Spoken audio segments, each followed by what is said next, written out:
देखिए बच्चों, आज की क्लास में हम लोग सदिश यानी वेक्टर्स के बारे में अध्ययन करना चाहेंगे। तो इस चैप्टर्स में हम लोग वेक्टर्स की कंप्लीट एनालिसिस करेंगे और स्केलर और वेक्टर में डिफरेंस पता करेंगे कि स्केलर और वेक्टर में डिफरेंस क्या होता है।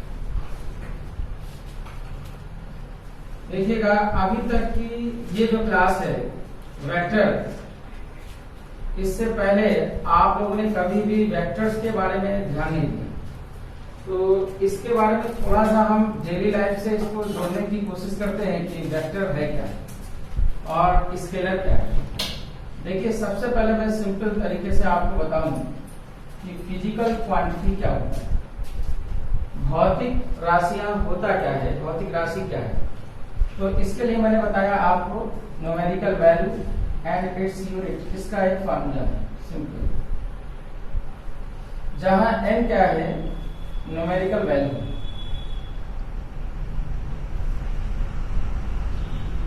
और u क्या है यूनिट। न्यूमेरिकल वैल्यू का मतलब होगा परिमाण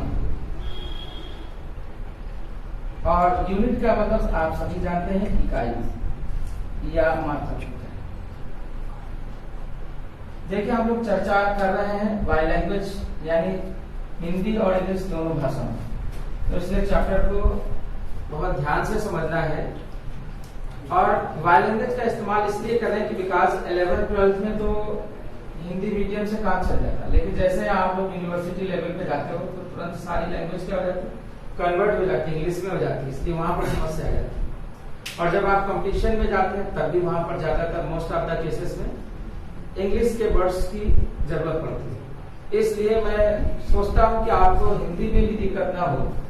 तो यहाँ पर मान लो सपोज, देखिए बात को समझना मदर लैंग्वेज में बहुत आसान है और क्योंकि हम लोग इंग्लिश में कनेक्ट होना चाह रहे हैं आगे कुछ सालों में, 2-3 सालों में, तो इसलिए मैं समझता हूँ कि हिंदी टू इंग्लिश यानी हिंदी में भी बात करना और इंग्लिश में भी बात करना ये ज्यादा फायदेमंद का सौदा होता है। बिकॉज कॉन्सेप्ट को एक्चुअल में समझना हिंदी में आसान होता है और उसको इंग्लिश में कनेक्ट करते हुए फिर आगे बढ़ना यानी लीड करना आप प्रोफेशनल कैरियर की तरफ। तो इसलिए हमने ये समझा बेस्ट कि मदर लैंग्वेज में बात को, कॉन्सेप्ट को समझा जाए, उसको धीरे से इंग्लिश में कन्वर्ट करके अपनी बात को रखा है। तो माय डियर्स, मैंने आपको बताया कि फिजिकल क्वांटिटी क्या है, numerical value and its unit. दूसरी बात मैं आपको ये बताना चाहूंगा, आज आपको ये भी क्लियर पता चलेगा कि इनकम्प्लीट नॉलेज कितना डेंजरस चीज है। इनकम्प्लीट नॉलेज मतलब पूरी इंफॉर्मेशन ना होना, वो कितना घातक साबित होता है। आज वेक्टर्स के जरिए हम लोग इस बात को समझने की कोशिश करेंगे कि मतलब मान लो let us consider, daily life का एग्जांपल कंसीडर करते हैं। सपोज दो हमने कैरेक्टर लिए फिजिक्स को समझने के लिए, दो कैरेक्टर लिए एंड दिस कैरेक्टर नाम हमारा है क्या, Golu, and this character lead करेगा रेखा। ये दो स्टूडेंट हैं। थोड़ा सा गोलू क्या है, थोड़ा सा मान लो हम कहेंगे कम दिमाग का, तो उसके जो गोलू के माँ बाप होंगे वो बहुत उसको बोलेंगे नहीं मेरा बच्चा तो बहुत सीधा है, वेरी सिंपल बोलेंगे ना। और रेखा को बोलेंगे, लोग बोलते हैं इंटेलिजेंट। वैसे भी लड़कियां ज्यादा आजकल क्या मेहनत करती है, वर्कआउट करती हैं और इसलिए मार्क्स इनके लड़कियों के ज्यादा अच्छा है। तो आप इन्हीं दो कैरेक्टर से हम इस पूरे कॉन्सेप्ट को समझना चाहेंगे। जरा देखिए, लेट अस कंसीडर कि मान लो सपोज दैट ये चौराहा स्क्वायर। तो आपने देखा होगा सभी शहरों में चौराहा होता है और मान लो सपोज दैट ये गोलू का घर, और सडनली अचानक क्या होता है, व्हाट विल हैपन कि सुबह एकदम मॉर्निंग टाइम में गोलू के यहाँ कुछ मेहमान आते, ये कुछ दो मेहमान आते, और गोलू की मम्मी तुरंत इनको बोलती है कि बेटा देखो कुछ गेस्ट आए हुए हैं, आप इनके लिए कुछ समोसे ला दीजिएगा ताकि हम उनको नाश्ता करा सकें।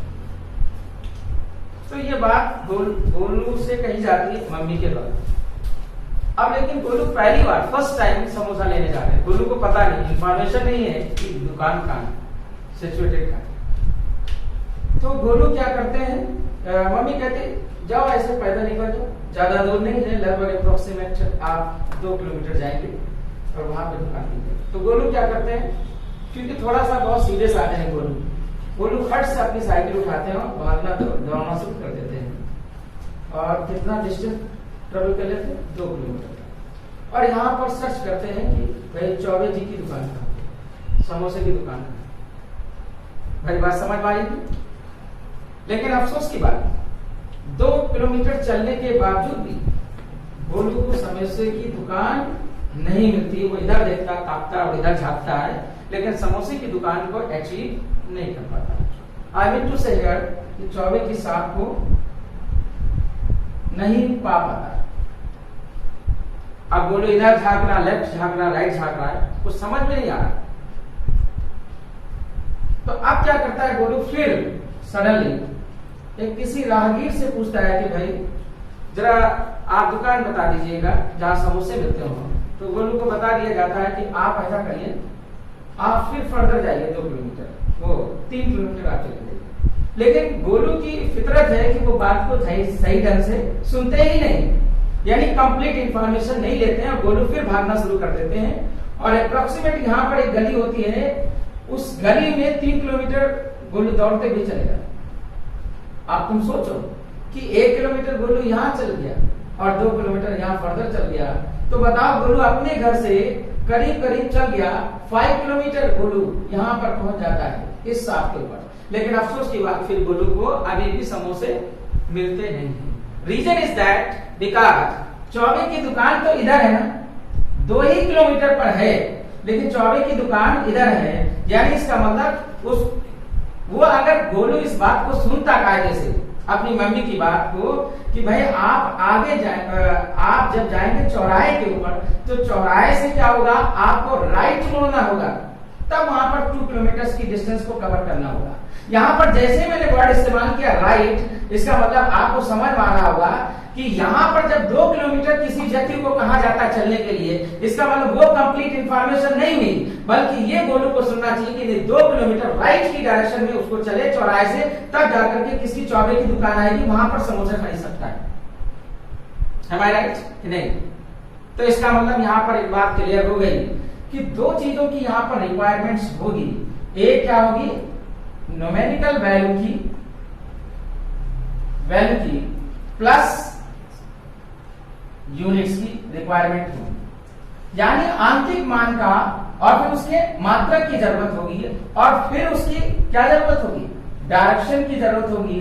तब गोलू दुकान से समोसे ला पाएगा, अदरवाइज समोसे ला नहीं पाएगा। गोलू ठीक है लेफ्ट राइट करता हुआ परेशान हो जाएगा, अल्टीमेट मम्मी के पास आ जाएगा, बोलेगा मम्मी हम समोसे नहीं ला पाए। तो बताओ उसको घर वाले उसको क्या खिताब देंगे, डफर का खिताब देखेंगे या इंटेलिजेंट का खिताब देंगे।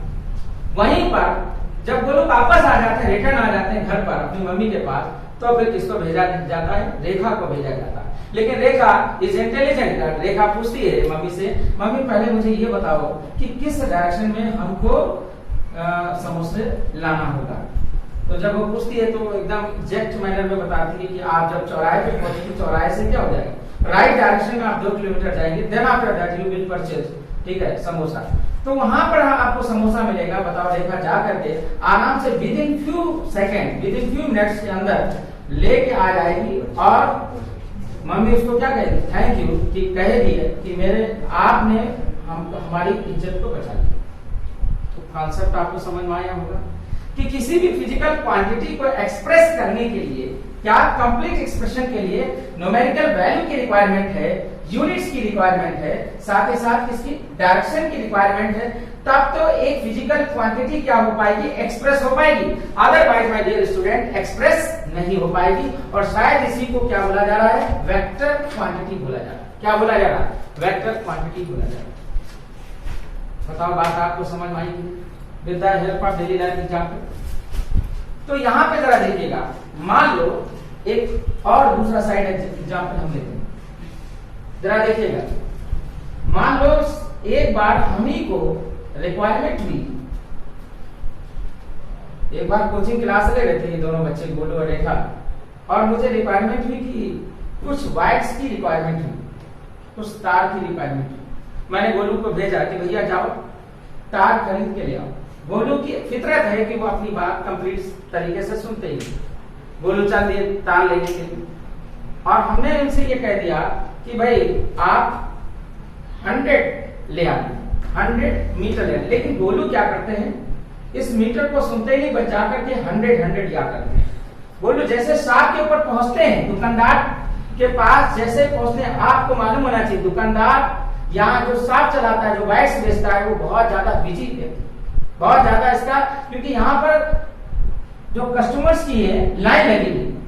गोलू जैसे पहुंचते हैं और वहां पर 1 मिनट तक उससे बहस करते हैं कि सर मुझे 100 चाहिए, 100 चाहिए, 100 चाहिए। अगर वो मीटर शब्द का इस्तेमाल ना करे तो फिर बताओ ये शॉपकीपर क्या करेगा, गोलू पे एक थप्पड़ लगाएगा बहुत कस के और कहेगा हट, मैं दूसरे कस्टमर्स को डील करता हूं, तुम्हारे लिए हमारे पास समय नहीं है। इसका मतलब अच्छे से क्लियर हो गया कि यहाँ पर भी गोलू ने एक प्रॉब्लम्स क्रिएट कर दी कि फिजिकल क्वांटिटी को एक्सप्रेस तो किया लेकिन न्यूमेरिकल वैल्यू को एक्सप्रेस किया, यूनिट को एक्सप्रेस नहीं किया। इसका मतलब बिल्कुल बात साफ वाजे है कि किसी भी फिजिकल क्वांटिटी को एक्सप्रेस करने के लिए न्यूमेरिकल वैल्यू की और यूनिट्स दोनों की बड़ी सख्त रिक्वायरमेंट है। अगर केवल न्यूमेरिकल वैल्यू और यूनिट दोनों की रिक्वायरमेंट हो तो शायद दुनिया से क्या बोलती है, स्केलर क्वांटिटी बोलती है। और स्केलर क्वांटिटी को हम क्या कहते हैं, किसी कोई भी फिजिकल क्वांटिटी हो सकती है, राइट। तो बात अच्छे से समझ में आ गई कि स्केलर क्वांटिटी यानी अदिश राशि, वह राशि होगी जिसमें परिमाण और मात्रा की केवल आवश्यकता हो, तो ऐसी राशि क्या कहलाएगी, अदिश राशि कहलाएगी। जबकि सदिश राशि के लिए जरूरी है, अनिवार्य है कि आपको परिमाण की आवश्यकता हो, परिमाण की जरूरत होती है और इकाई की, और साथ ही साथ एक डायरेक्शन की भी जरूरत होती है। जब ये तीनों चीजें मिल जाएगी तो आपको मिल जाएगा क्या, एक सदिश राशि मिल जाएगी, यानी ऐसी फिजिकल क्वांटिटी जो कि वेक्टर क्वांटिटी होगी। इसलिए हम अच्छे से बोल सकते हैं इस बात को कि on the basis of the direction and magnitude and unit, on the basis of the direction physical quantity can be classified into 2 categories. One is scalar quantity, another is vector quantity. For representation of scalar quantity, there is a need of only numerical value and its unit, while for expressing vector quantity, there is requirement of numerical value, unit, and as well as direction. Because we have to express the side 2 examples of daily life with these 2 examples. जो मैंने अभी बताया, एक समोसे की दुकान का example बताया, और जो मैंने एक कार इलेक्ट्रिक बाइक शॉप की दुकान का एग्जाम्पल बताया, उस एग्जाम्पल से बात क्लियर हो गई कि किसी भी फिजिकल क्वांटिटी को एक्सप्रेस करने के लिए डायरेक्शन की भी महत्वपूर्ण भूमिका है। तो अब जरा आगे हम अपनी बात को ले जाते हैं कि वेक्टर्स को किस सिंबल से रिप्रेजेंट किया जाता है, प्रदर्शित किया जाता है। आपको पता होना चाहिए सिंबल जो इसका ये होता है, ये एक एरो से रिप्रेजेंट किया जाता है। किससे किया जाता है, एरो से रिप्रेजेंट किया जाता है। तो यहां पर जरा देखिएगा एरो क्या है, ये जो है, ये जो इसको बोलते हैं टैग, क्या बोलते हैं टैग, और इसको क्या बोलते हैं हेड बोलते हैं। माय डियर स्टूडेंट, इसको क्या बोलते हैं हेड और इसको क्या बोलते हैं टैग। हिंदी में अगर हम जानना चाहें तो इसको क्या बोलते हैं पूंछ और इसको क्या बोलते हैं सेट। तो इसका मतलब यहाँ पर जरा देखिएगा, ये जो हमने लाइन एक्सप्रेस की, ये वाली जो लाइन एक्सप्रेस की है, इसको हम क्या बोलते हैं मैग्नीट्यूड बोलते हैं, और ये क्या एक्सप्रेस करता है, डायरेक्शन को एक्सप्रेस करता है। यानी ऐसी फिजिकल क्वांटिटी जो magnitude as well as direction को रिप्रेजेंट करे, वो क्या कहलाएगी, फिजिकल, ऐसी फिजिकल क्वांटिटी क्या कहलाएगी, वेक्टर क्वांटिटी कहलाएगी, राइट। तो किसी भी, जैसे मान लो सपोज अगर हमने स्पीड को v से लिखा, क्लास 9 में आपने समझा होगा कि स्पीड को हम किससे लिखते हैं, v से लिखते हैं। लेकिन अगर हम इसके ऊपर वेक्टर लगा दें तो ये क्या बन जाता है, वेलोसिटी बन जाता है, राइट। तो इसका मतलब ये वेक्टर क्वांटिटी बन जाता है और ये क्या बन जाता है, स्केलर क्वांटिटी बन जाता है। तो बस सिंबल लगाने का अर्थ क्या होगा कि डायरेक्शन को भी ये रिप्रेजेंट कर रहा है, और यहाँ पर क्या है, मैग्नीट्यूड को भी रिप्रेजेंट कर रहा है। Late us consider another examples, उससे बहुत अच्छे से बात आपको समझ में आ जाएगी। एक और एग्जांपल डेली लाइफ का कंसीडर करते हैं। मान लो सपोज एक व्यक्ति है, ये बहुत बूढ़ा हो चुका है बेचारा, ठीक है। अमीर आदमी है और लेकिन बूढ़ा हो चुका है। मान लो थोड़ी देर के लिए धीरू भाई अनिल वो कह रहे मुकेश अंबानी मान लो, कुछ दिनों के बाद ये बूढ़े हो जाएंगे। बूढ़े होने के बाद अब अच्छा बताओ, इनके पास अचूक दौलत है, गोल्ड का एक डब्बा बॉक्स, और ये बॉक्स इन्होंने कहीं पर छुपा रखा किसी शहर में, मान लो मुंबई सिटी में इन्होंने छुपा रखा। और ये अपने एक गरीब आदमी होता है, मुकेश अंबानी अभी गरीब आदमी को कहते हैं कि भैया डब्बा है, सोने का डब्बा, और मैं तो यहां से जाने वाला हूं दुनिया से, आप ऐसा करो मुंबई के एक चौराहे पर आप चले जाइएगा, वहां पर एक मेरा डब्बा गड़ा हुआ है, वहां से आप खोद लीजिएगा, आपको मिल जाएगा। बेचारा जैसे ये गरीब आदमी क्या करेगा, सुनेगा क्या करता, सबसे पहले घटिया हरकत करता है, इस अमीर आदमी यानी मुकेश अंबानी को क्या कर देता है, गला दबा देता, मार देता, और तुरंत गरीब आदमी यहां से निकल लेता और मुंबई पहुंच जाता है। मुंबई पहुंच के जो चौराहा बताया गया वहां पे पहुंच जाता। अब जरा बताओ, अब यहां पर जरा देखिएगा, चौराहा जो बताया गया वहां पर जैसे पहुंचता है और इधर लेफ्ट राइट, अब उसने बताया कि इस चौराहे से 5 किलोमीटर की डिस्टेंस पर हमारा क्या सोना गड़ा हुआ है, वहां पे आप खुद लीजिए जाके। लेकिन इस गरीब ने एक गलती कर दी, गरीब ने एग्जैक्ट इंफॉर्मेशन इससे नहीं ली कि सोना किधर की तरफ, ईस्ट के डायरेक्शन में है, वेस्ट के डायरेक्शन में, नॉर्थ के डायरेक्शन में, साउथ के डायरेक्शन में। अब ये क्या करेगा, हर जगह ये खुदाई करेगा, लेकिन इसको सोना नहीं मिलेगा, और तब तक क्या हो जाएगी, पुलिस दौड़ती हुई चली जाएगी। आखिर ये कर क्या रहा है, ये व्यक्ति क्या कर रहा आधी रात में, तो फिर व्हाट विल बी हैपन, क्या हुआ, गरीब आदमी को जकड़ ले जाएगी पुलिस और बहुत मारेगी और पूछेगी कि क्या तुम ये कर रहे हो, तो पूरा इंफॉर्मेशन देगी, तो फिर इनको जेल हो जाएगी। इसका मतलब आपको समझ आ गया होगा कि इनकम्प्लीट इंफॉर्मेशन, अगर डायरेक्शन का आपको इंपॉर्टेंस पता ना हो तो फिर क्या घटना दुर्घटना हो सकती है, इस एग्जाम्पल से आपको अच्छे से समझ आ गया होगा। तो मेरा ये कहने का मतलब है वेक्टर डेली लाइफ में कितना इंपॉर्टेंट रोल अदा करता है, इसके बारे में आज हमने आपको समझाया। अब जरा देखिएगा आप कि मान लो सपोज दैट ये x और ये क्या हो जाएगा, ये x डैश, और ये क्या है, ये y, और ये क्या होगा, y डैश। तो अगर हमें किसी भी ऑब्जेक्ट की लोकेशन को पता करना हो तो हम निर्देशांकों का यूज करते हैं, यानी x, y, z का इस्तेमाल करते हैं, और इसी के करस्पॉन्डिंग हम unit vector i unit cap, j unit cap और k यूनिट कैप का इस्तेमाल करते हैं। और इसीलिए जरा देखिएगा कि कोई भी वेक्टर हम लिखते हैं, जैसे मान लो suppose p vector is equal to 3i unit cap plus 2j unit cap plus 5k unit cap, इसका अर्थ समझते हैं, ये वेक्टर क्वांटिटी हमने लिख दी। और यहाँ पे मान लो सपोज दैट हमने लिख दिया मीटर, लिख दिया, मतलब ये क्या लिखा हुआ है, डिस्प्लेसमेंट लिखा हुआ है। यहां से हमें पता चल गया कि ये क्या है, डिस्प्लेसमेंट यानी विस्थापन। जरा बताओ x अक्ष में हम कितना चलेंगे, 3 मीटर, y अक्ष में हम कितना चलेंगे, 2 मीटर, और z अक्ष में कितना चलेंगे, 5 मीटर चलेंगे। और इस तरीके से एग्जैक्ट लोकेशन पर जहां पर सोना गड़ा होगा वो हमें मिल जाएगा चौराहे से। अगर कोई हमको ये कंप्लीट इंफॉर्मेशन दे देता है और ये कंप्लीट इंफॉर्मेशन सुन लेता है तो ये दुर्घटना इसके साथ नहीं होती। तो शायद होपफुली हम उम्मीद करते हैं कि आपको वेक्टर वर्ड्स आपको समझ में आ गया होगा कि सदिश क्या होता है, यानी सदिश राशि क्या होता है, फिजिकल क्वांटिटी को on the basis of the direction किस तरीके से हमने क्लासिफाई किया है, स्केलर और दूसरा क्या, वेक्टर, अदिश राशि और सदिश राशि। तो आगे के क्लास में हम जारी रखेंगे इसी वेक्टर